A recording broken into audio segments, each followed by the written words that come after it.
everyone. So today I'm going to talk a little bit about my tattoos, the meanings behind them, why I got them, just kind of show you what I've got. I get a lot of requests to do this, so I can't stop pushing my bangs out of my face. So I guess I'll start with my chest. The very first tattoos I ever got were the cherries on my chest, and they were just all by themselves, kind of floating along in my chest.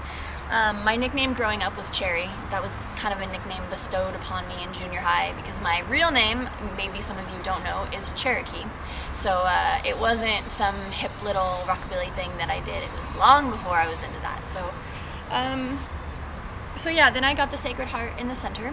I actually have a heart problem. I have arrhythmia, and I used to have tachycardia before I had some surgeries, which will probably be a whole other video. So I got this heart in the middle.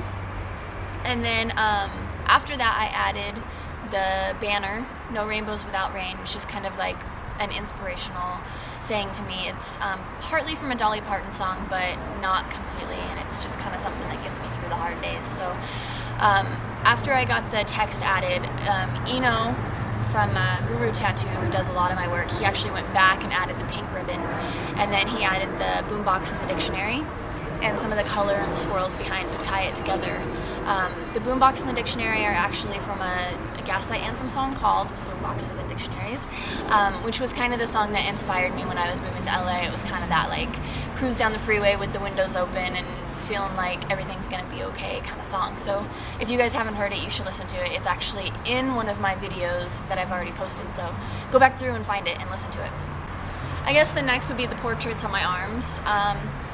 First I got my Marilyn, and then I got my Betty. Betty is still old, as you can see, and she's kind of faded. But Marilyn, I got redone again by Eno at Guru Tattoo. Originally, London Bellman at Atomic Art did these, but they're so old that they've faded. He did a great job to start with, but you know, after a while they get kind of fuzzy. So I always joke that Eno gave Marilyn a facelift and a boob job because he kind of pornized her like he usually does. I have a little collage of Irish stuff. It's I don't know, a hat and a part of a claddagh and a 4-leaf clover and a little mug of beer.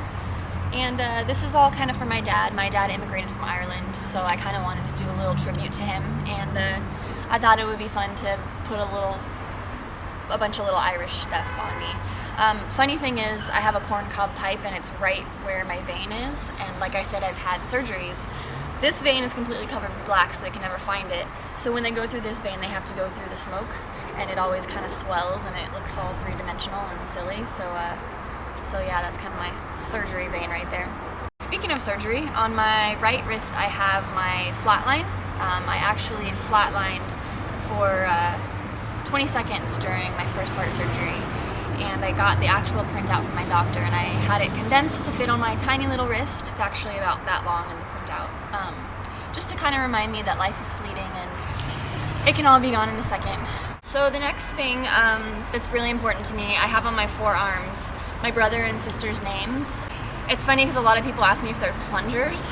I guess the way that they look, if they look kind of concave, they do kind of look like plungers. But they're actually baby rattles, and one of them says my sister's name and one of them says my brother's name. They're quite a bit younger than me, so I always kind of considered them my babies when we were growing up. So those are kind of my tribute to my brother and sister. And then gotta have the old Rose City right above my little brother tattoo. It was actually a bro tat that I got with a friend from back home. Funny story, she was actually sleeping with a boy one night, and her Rose City tattoo is on her butt because she works at corporate stiff jobs where she can't have tattoos showing. And he saw it in the dark of passion and thought it said Ron City, and thought that he was getting into something way heavier than he anticipated. But she explained to him that it was Rose City, which is Portland. If you guys don't know, Portland is a city of roses. On the inside of my finger, I have which is and my girlfriend Mel Cox, she did it. She's a tattooer, and she has on her finger no you didn't. So I say and she says no you didn't. So it's not as fun when it's just me, but it's still a little bit fun. Speaking of Mel, we both have this same tattoo on the I think hers is on her leg, but she did it. It's called Homance. instead of bromance, it's kind of a romance between two girlfriends instead of two man friends, strictly platonic. But it's all pretty and scripty, so people always think that it's going to be something real sweet or a name or something, and then they get close and realize it says homance.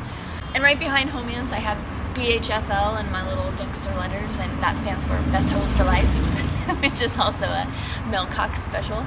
I actually have 6 bro tats, and 5 out of those 6 are with Mel, so she's out there somewhere carrying the torch for the rest of my bro tats. So this one on my forearm is the logo for the English Beat, and it's the Beat Girl, and it kind of represents my little past of being a rude girl when I was a teenager. I was all into the ska music, and I was actually going to get Walt Jabsco, the other little dancing guy on my other forearm, but ended up not doing it and getting flamingos and palm trees instead, which is another funny story. My palm trees ended up looking kind of like pot leaves, completely by accident. I've never smoked pot ever, and I never will. Excuse me. But people always think that they're pot leaves, and especially teenage boys, they get all stoked about it, and then I'm like, nah, sorry, it's a palm tree, and they get all bummed, but I like the tropics, so that's that. Oh, most importantly, on the inside of my left arm, I have my fat little diapered one-eyed devil, which is a tribute to my man. If you haven't seen pictures of him, he has one eye and he wears an eye patch. He has the Converse version of me with my hair and doing a little dance. So that's kind of our tattoos to each other without actually getting the cursed names. It's kind of cute, kind of our thing. On my back, in the center, I've got a Sailor Jerry Mermaid. I actually worked for Sailor Jerry on Warped Tour in 2009 for Oliver Peck, selling his merchandise. And if you guys don't know who Oliver Peck is, he's an amazing traditional tattooer. He has a shop in Dallas, and he just bought True Tattoo in Hollywood. So while we were on tour, I decided I had to have a Sailor Jerry tattoo, so Oliver did it on my back. He blasted it out in 45 minutes. And then next to it, I have this great mermaid back piece that Eno from Guru just started. I'm just showing you a glimpse of it because it's still an outline, and if Eno knew I was even showing it to you unfinished at all, he would probably slay me. So, but I'm super stoked about it, so I just kind of want to show you.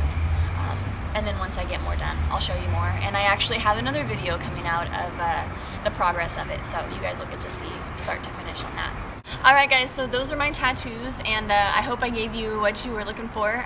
If I didn't, if there's a tattoo you've seen in a picture, or maybe you want to see close up, or maybe you want to know a story of something else, please let me know in the comments below, and I will try to reply. If I get a lot of responses, I may even do another video of more of my tattoos. There's some that I didn't show today. Just so you guys know, I do read and respond to all of my comments, so if you leave anything below, I promise I'll read it. I promise I'll respond to it. If you have any questions, comments, feedback, any of that, I will respond. And yeah, I think that's it. Hope you liked it. Bye.